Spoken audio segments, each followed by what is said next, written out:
Dhamaal Pawan second captain అయ్యాడన్న విషయం తెలిసిందే. ఇప్పుడు ఇక టెనెంట్స్ ఓనర్ అయ్యే ఛాన్స్ ఇచ్చాడు బిగ్ బాస్. అందుకోసం సెలబ్రిటీలకు గేమ్ పెట్టాడు. అందుకు సంబంధించిన ప్రోమో అయితే రిలీజ్ అయింది. ఓనర్లు విసిరే వస్తువులను పట్టుకుని వాటిని ఎండ్ బజర్ వరకు తమ బాస్కెట్ లో భద్రంగా ఉంచుకోవాలి. చివరకు ఎవరి దగ్గర అయితే ఎక్కువ వస్తువులు ఉంటాయో వారు గెలిచినట్లు. ప్రియా, మనీష్ బొమ్మలు బంతులు విసిరగా టెనెంట్స్ వాటిని క్యాచ్ చేసి బాస్కెట్ లో వేసుకున్నారు. ఆ తర్వాత అసలు యుద్ధం మొదలైంది. పక్క వాళ్ళ బొమ్మల్ని తస్కరించే పని షురు చేశారు ఈ టెనెంట్స్.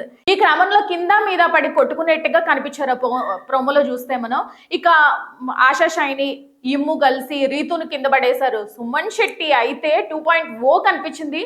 తన మోచేతితో ఫ్లోరా షైనిని అలియాస్ లక్సపాపని గుద్ది పడేశాడు. ఎవరైనా నాకు నా గేమ్ కడ్డొస్తే అసలు వేరే లా ఉంటది.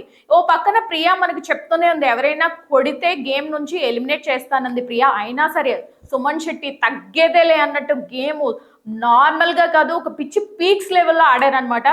ఇంకో విషయం ఏంటంటే విశ్వరూపం చూపించిన సుమన్ శెట్టి అసలు చాలా అంటే చాలా 2.0 వర్షన్ అయితే వచ్చేసింది. ఫ్యాన్స్ కి పండగే అని చెప్పాలి. తన దగ్గరకు వస్తే తడాక చూపిస్తానన్నట్లుగా విశ్వరూపం చూపించాడు. అయితే సంజన అతడి బాస్కెట్ లోంచి దొంగతనం చేయబోతే ఆమె చెయ్యను కూడా ఒక లెవెల్లో విసురుగా నెట్టేశాడు. దానికి ప్రియా ఇంకా ఏముంది పాప, ఇంకా సుమన్ శెట్టిని ఎలిమినేట్ చేసింది. ఆ కోపంతో అతను తన బాస్కెట్ ని కాలుతో తన్నేశాడు. మరి టెనెంట్ లో ఎవరు ఓనర్ అయ్యేది అనేది మనం చూడాలి.